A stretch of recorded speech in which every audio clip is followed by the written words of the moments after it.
Hello everyone, welcome back to my channel.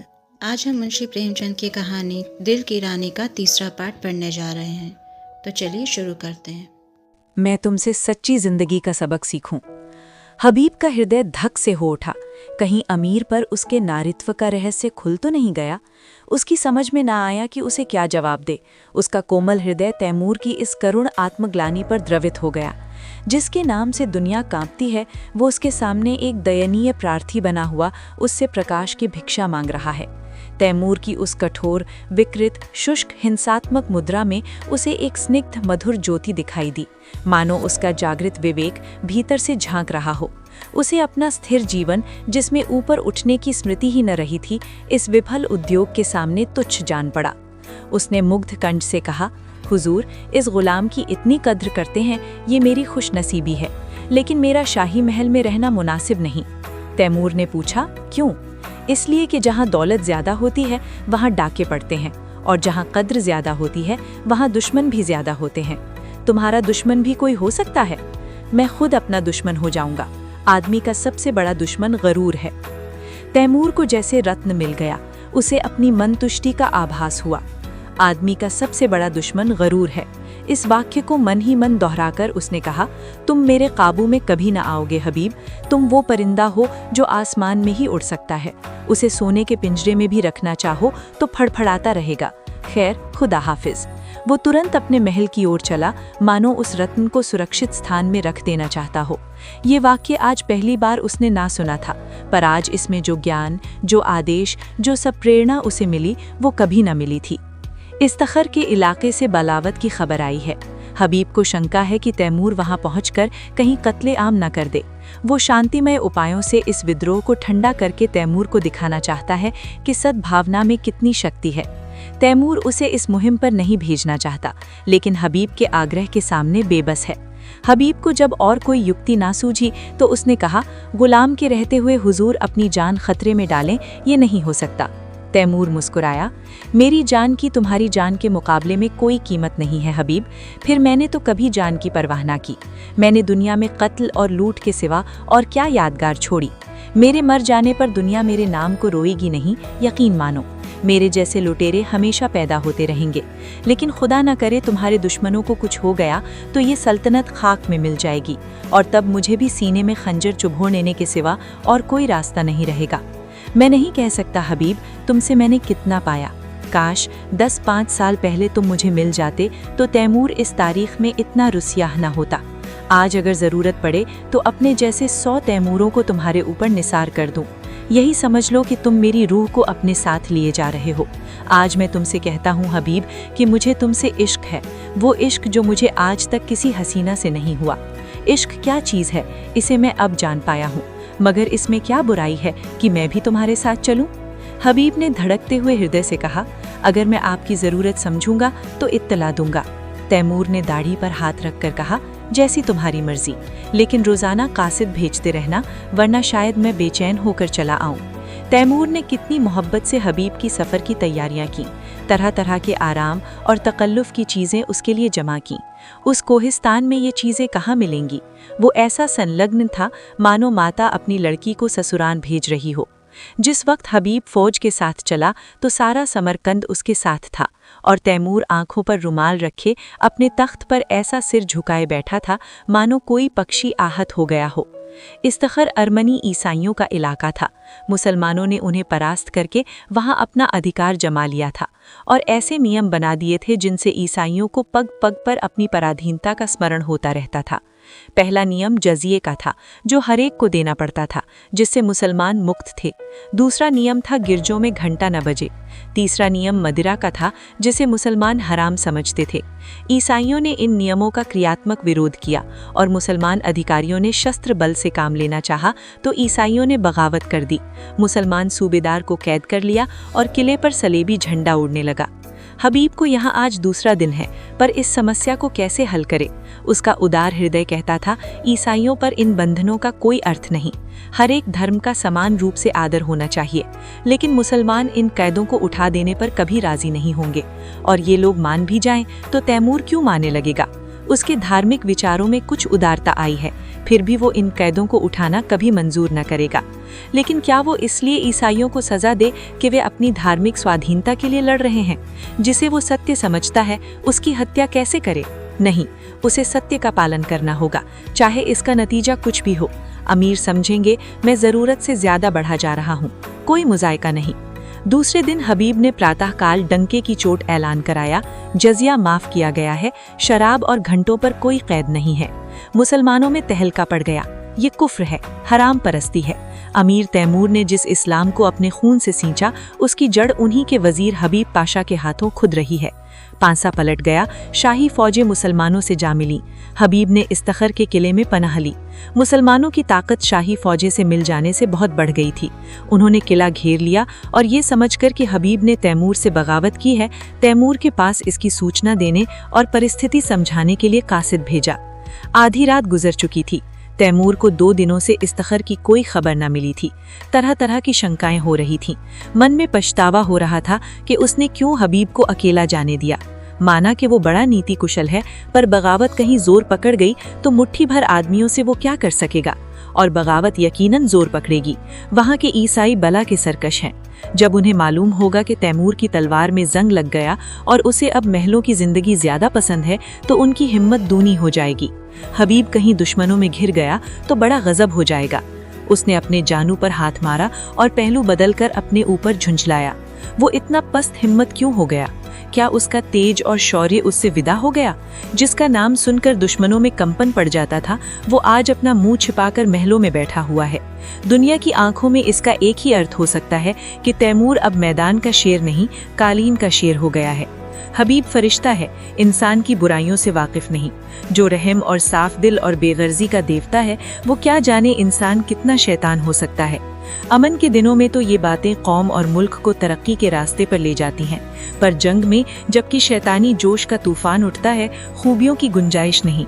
उस वक्त तो उसी की जीत है जो इंसानी खून का रंग खेले, खेतों खलियानों की होली जलाए, जंगलों को बसाए और बस्तियों को वीरान करे। अमन का कानून जंग के कानून से बिल्कुल जुदा है। सहसा चौबदार ने इस्तखर से एक कासिद के आने की खबर दी। कासिद ने जमीन चूमी और एक किनारे अदब से खड़ा हो गया। तैमूर का रौब ऐसा छा गया कि जो कुछ कहने आया था वो सब भूल गया। तैमूर ने त्योरियां चढ़ाकर पूछा, क्या खबर लाया है? 3 दिन के बाद आया भी तो इतनी रात गए। कासिद ने फिर जमीन चूमी और बोला, खुदावंद, वजीर साहब ने जजिया माफ कर दिया है। तैमूर गरज उठा, क्या कहता है? जजिया माफ कर दिया? हाँ खुदावंद। किसने? वजीर साहब ने। हुजूर? किसके हुक्म से? अपने हुक्म से हुजूर। और हुजूर, शराब का भी हुक्म दे दिया है। गिरजों में घंटे बजाने का भी हुक्म हो गया है। और खुदावंद, ईसाइयों से मिलकर मुसलमानों पर हमला कर दिया। तो मैं क्या करूं? हुजूर, हमारे मालिक हैं, अगर हमारी कुछ मदद ना हुई तो वहाँ एक मुसलमान भी जिंदा नहीं बचेगा। हबीब पाशा इस वक्त कहाँ है? इस्तखर के किले में हुजूर। और मुसलमान क्या कर रहे हैं? हमने ईसाइयों को किले में घेर लिया है। उन्हीं के साथ हबीब को भी? हाँ हुजूर, वो हुजूर से बागी हो गए और इसलिए मेरे वफादार इस्लाम के खादिमों ने उन्हें कैद कर रखा है। मुमकिन है मेरे पहुँचते पहुँचते उन्हें कत्ल भी कर दें। बदजात, दूर हो जा मेरे सामने से। मुसलमान समझते हैं हबीब मेरा नौकर है और मैं उसका आका हूँ। ये गलत है, झूठ है। इस सल्तनत का मालिक हबीब है, तैमूर उसका गुलाम है। उसके फैसले में तैमूर दस्तंदाजी नहीं कर सकता। बेशक जजिया माफ होना चाहिए। मुझे कोई मजाज नहीं कि दूसरे मजहब वालों से उनके ईमान का तावान लूं। कोई मजाज नहीं है। अगर मस्जिद में अजान होती है तो कलीसा में घंटा क्यों न बजे? घंटे की आवाज में कुफ्र नहीं है। सुनता है बदजात? घंटे की आवाज में कुफ्र नहीं है। काफिर वो है जो दूसरों का हक छीन ले, जो गरीबों को सताए, दगाबाज हो, खुद गर्ज हो। काफिर वो नहीं जो मिट्टी या पत्थर के टुकड़े में खुदा का नूर देखता हो, जो नदियों और पहाड़ों में, दरख्तों पर, झाड़ियों में खुदा का जलवा पाता हो। वो हमसे ज्यादा खुदा परस्त है। जो मस्जिद में खुदा को बंद समझते हैं, तू समझता है मैं कुफ्र बक रहा हूँ? किसी को काफिर समझना ही कुफ्र है। हम सब खुदा के बंदे हैं, सब। बस जा और उन बागी मुसलमानों से कह दे, अगर फौरन मुहासरा ना उठा लिया गया तो तैमूर कयामत की तरह आ पहुंचेगा। कासिद हत बुद्धि सा खड़ा ही था कि बाहर खतरे का बिगुल बज उठा और फौजें किसी समर यात्रा की तैयारी करने लगी। तीसरे दिन तैमूर इस्तखर पहुंचा तो किले का मुहासरा उठ चुका था। किले की तोपों ने उसका स्वागत किया। हबीब ने समझा तैमूर ईसाइयों को सजा देने आ रहा है। ईसाइयों के हाथ पांव फूले हुए थे, मगर हबीब मुकाबले के लिए तैयार था। ईसाइयों के स्वत्व की रक्षा में यदि उसकी जान भी जाए तो कोई गम नहीं। इस मामले पर किसी तरह का समझौता नहीं हो सकता। तैमूर अगर तलवार से काम लेना चाहता है तो उसका जवाब तलवार से दिया जाएगा। लेकिन ये क्या बात है, शाही फौज सफेद झंडा दिखा रही है। तैमूर लड़ने नहीं, सुलह करने आया है। उसका स्वागत दूसरी तरह का होगा। ईसाई सरदारों को साथ लिए हबीब किले के बाहर निकला। तैमूर अकेला घोड़े पर सवार चला आ रहा था। हबीब घोड़े से उतरकर आदाब बजा लाया। तैमूर भी घोड़े से उतर पड़ा और हबीब का माथा चूम लिया और बोला, मैं सब कुछ सुन चुका हूँ हबीब, तुमने बहुत अच्छा किया और वही किया जो तुम्हारे सिवा दूसरा नहीं कर सकता था। मुझे जजिया लेने का या ईसाइयों के धार्मिक हक छीनने का कोई मजाज न था। मैं आज दरबार करके इन बातों की तस्दीक कर दूंगा और तब मैं एक ऐसी तजवीज़ करूंगा जो कई दिन से मेरे जहन में आ रही है और मुझे उम्मीद है कि तुम उसे मंजूर कर लोगे। मंजूर करना पड़ेगा। हबीब के चेहरे का रंग उड़ गया था। कहीं हकीकत खुल तो नहीं गई? वो क्या तजवीज़ है? उसके मन में खलबली पड़ गई। तैमूर ने मुस्कुराकर पूछा, तुम मुझसे लड़ने को तैयार थे? हबीब ने शर्माते हुए कहा, हक के सामने अमीर तैमूर की भी कोई हकीकत नहीं। बेशक तुम में फरिश्तों का दिल है तो शेरों की हिम्मत भी है, लेकिन अफसोस यही है कि तुमने गुमान ही क्यों किया कि तैमूर तुम्हारे फैसले को मनसूख कर सकता है। ये तुम्हारी ज़ात है जिसने मुझे बतलाया है कि सल्तनत किसी आदमी की जायदाद नहीं, बल्कि एक ऐसा दरख्त है जिसकी हर एक शाख और पत्ती एक सी खुराक पाती है। दोनों किले में दाखिल हुए। सूरज डूब चुका था। आन की आन में दरबार लग गया और उसमें तैमूर ने ईसाइयों के धार्मिक अधिकारों को स्वीकार किया। चारों तरफ से आवाज़ आई, खुदा हमारे शहंशाह की उम्र दराज करे। तैमूर ने उसी सिलसिले में कहा, दोस्तों, मैं इस दुआ का हकदार नहीं हूँ।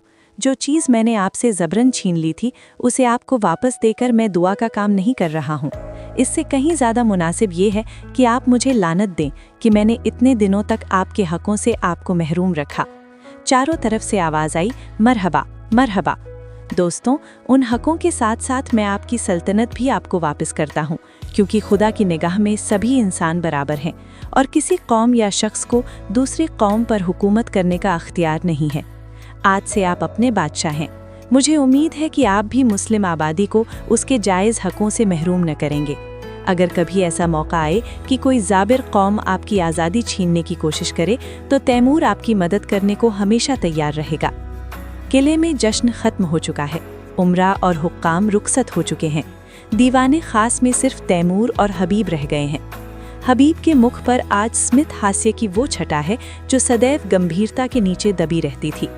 आज उसके कपोलों पर जो लाली, आंखों में जो नशा, अंगों में जो चंचलता है, वो तो और कभी नजर न आई थी। वो कई बार तैमूर से शोखियां कर चुका है, कई बार हंसी कर चुका है। उसकी युवती चेतना पद और अधिकार को भूलकर चहकती फिरती है। सहसा तैमूर ने कहा, हबीब, मैंने आज तक तुम्हारी हर एक बात मानी है। अब मैं तुमसे ये तजवीज़ करता हूँ, जिसका मैंने जिक्र किया उसे तुम्हें कबूल करना पड़ेगा। हबीब ने धड़कते हुए हृदय से सिर झुकाकर कहा, फरमाइए। पहले वादो करो कि तुम कबूल करोगे। मैं तो आपका गुलाम हूँ। नहीं, तुम मेरे मालिक हो, मेरी जिंदगी की रोशनी हो। तुमसे मैंने कितना फैज़ पाया है उसका अंदाज़ा नहीं कर सकता। मैंने अब तक सल्तनत को अपनी ज़िंदगी की सबसे प्यारी चीज़ समझा था। इसके लिए मैंने सब कुछ किया जो मुझे न करना चाहिए था। अपनों के खून से भी इन हाथों को दागदार किया, गैरों के खून से भी। मेरा काम अब ख़त्म हो चुका। मैंने बुनियाद जमा दी, इस पर महल बनाना तुम्हारा काम है। मेरी इल्तिजा है कि आज से तुम इस बादशाहत के अमीन हो जाओ, मेरी ज़िंदगी में भी और मेरे मरने के बाद भी। हबीब ने आकाश में उड़ते हुए कहा, इतना बड़ा बोझ, मेरे कंधे इतने मजबूत नहीं हैं। तैमूर ने दीन आग्रह के स्वर में कहा, नहीं मेरे प्यारे दोस्त, मेरी इल्तिजा तुम्हें माननी पड़ेगी। हबीब की आंखों में हंसी थी, अधरों पर संकोच। उसने आहिस्ता से कहा, मंजूर है। तैमूर ने प्रफुल्लित स्वर में कहा, खुदा तुम्हें सलामत रखे। लेकिन अगर आपको मालूम हो जाए कि हबीब एक कच्ची अक्ल की कुंवारी बालिका है तो वो मेरी बादशाहत के साथ मेरे दिल की भी रानी हो जाएगी। आपको बिल्कुल ताज्जुब नहीं हुआ? मैं जानता था कब से, जब तुमने पहली बार अपनी जालिम आंखों से मुझे देखा। मगर आपने छिपाया खूब। यही तो तुमने सिखाया। शायद मेरे सिवा यहाँ किसी को ये बात मालूम नहीं। आपने कैसे पहचान लिया? तैमूर ने मतवाली आंखों से देखकर कहा, ये न बताऊंगा। यही हबीब तैमूर की बेगम हमीदा के नाम से मशहूर है। ये कहानी आपको कैसी लगी मुझे कमेंट सेक्शन में ज़रूर बताइएगा, और अगर अच्छी लगी हो तो प्लीज़ लाइक और शेयर ज़रूर कर दीजिएगा। मिलते हैं फिर अगली वीडियो में एक नई कहानी के साथ, तब तक के लिए धन्यवाद।